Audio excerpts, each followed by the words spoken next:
साथीहरू, नेपालबाट एउटा दुःखद खबर आएको छ। अगस्त 26, 2026 को बिहान रसुवा जिल्लामा बग्ने भोटेकोशी नदीमा अचानक बाढी आयो र यसले रसुवा, नुवाकोट, धादिङ, गोर्खा, चितवन सम्मका दर्जनौं बस्तीहरू बगाएर लग्यो। विज्ञहरूका अनुसार यसको कारण थियो हिमालमा भएको हिमनदी ग्लेसियरको पहिरो। यो घटना यति ठुलो थियो कि विश्वका सेन्सरहरूमा 5.2 म्याग्निट्युडको भूकम्प जत्तिकै कम्पन रेकर्ड भएको थियो। अघिल्लो 24 घण्टामा कुनै वर्षा नभई यो बाढी आएको थियो। रसुवामा सबभन्दा बढी असर पारेको छ। स्याफुबेसी, टिमुरे, रसुवागढी, नेपाल चीन सीमाको नजिकै नुवाकोटमा बेत्रावती, त्रिशुली, धुगे र देवघाट बजारहरू सबै डुबे। सीमा नाका गोर्याङ पोर्ट, जुन नेपाल चीन व्यापार पर्यटकको मुख्य नाका हो, त्यसलाई पनि ठूलो क्षति पुर्यायो। हालसम्म पुष्टि भए अनुसार नेपालमा 95 भन्दा बढी र चीनतर्फ 3 जनाको मृत्यु भइसकेको छ। सयौं मानिसहरू अझै पनि बेपत्ता छन्। नेपाल पर्यटन बोर्डका अनुसार जम्मा 403 जना बेपत्ता छन्। त्यसमध्ये 341 जना विदेशी र 62 जना नेपाली नागरिक हुन्। बेपत्ता विदेशीहरूमा भारत, क्यानाडा, बेलायत, मलेसिया, अस्ट्रेलिया र अमेरिका नागरिकहरू पनि छन्। 9 जना सशस्त्र प्रहरीहरू चीन सीमा स्थित टिमुरेबाट बेपत्ता भएका छन्। 42 किलोमिटरको लामो सडक पुरै गायब नै भयो, नक्सामै छैन। 9 वटा पुल बगे, झण्डै 40 किलोमिटर सडक पुरै नष्ट भयो। रसुवा र नुवाकोटका 6 वटा प्रमुख जलविद्युत आयोजना रसुवागढी, चिलिमे, त्रिशुली 3A, त्रिशुली 3B, सब स्टेसन, त्रिशुली र देवघाट जलविद्युत केन्द्र क्षतिग्रस्त भएका छन्। थप 15 वटा साना ठूला जलविद्युत आयोजनाहरू पनि प्रभावित भएका छन्। नेपाली सेना, सशस्त्र प्रहरी बल, नेपाली प्रहरीलाई हेलिकप्टर र मेडिकल टीम सहित उद्धार कार्यमा परिचालन गरिएको छ। अहिलेसम्म 55 जनालाई उद्धार गरिएको छ। प्रशासनले पृथ्वी हाइवे, पासाङ लामुस हाइवे लगायतका मार्गहरूमा अनावश्यक यात्रा नगर्न आग्रह गरेको छ। थप पहिरो र बाढीको जोखिम रहेकाले चीनका राष्ट्रपति सी जिनपिङले पनि बेपत्ता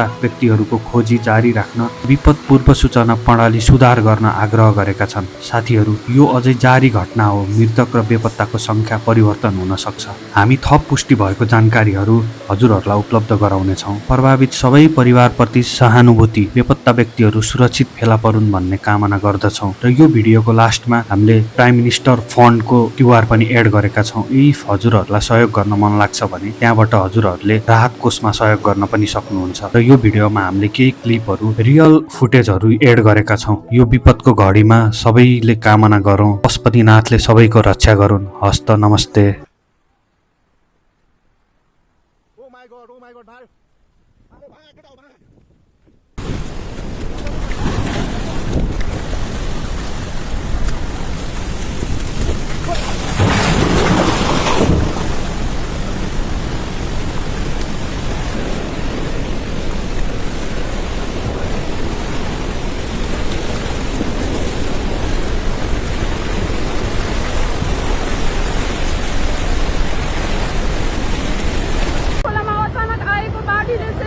बजारहरू र पावर हाउसहरू सब बगाइसकेको अवस्था छ र यो घरमाथि चाहिँ हेर्न दिन सक्नुहुन्छ। मान्छे उधारको पनि निस्किने ठाउँ छैन। एउटा घरको बिचमा खोलाको सबै वरिपरिबाट खोलाले बाढीले घेरेको छ र सक्नुहुन्छ भने सक्दोभन्दा सक्दो उधारको लागि आउनु हुन अनुरोध गर्दछु। यस्तो अवस्था छ।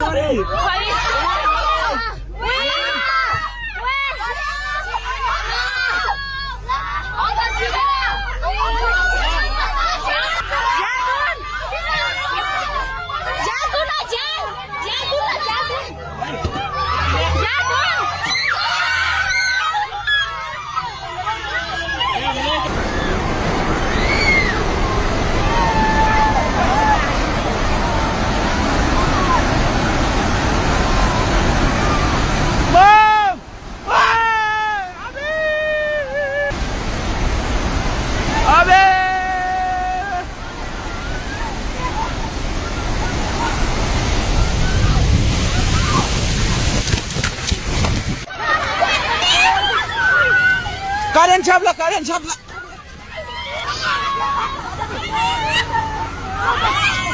Karen Chabla, Karen Chabla. Karen Chabla, Karen Chabla.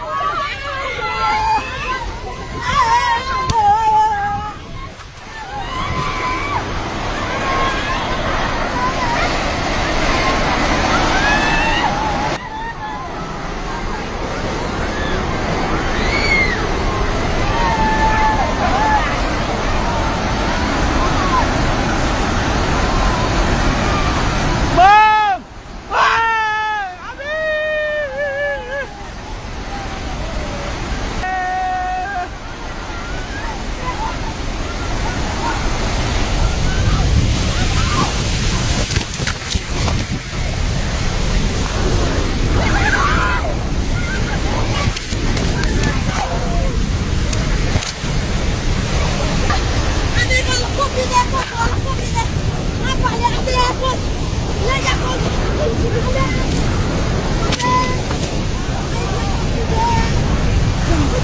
you.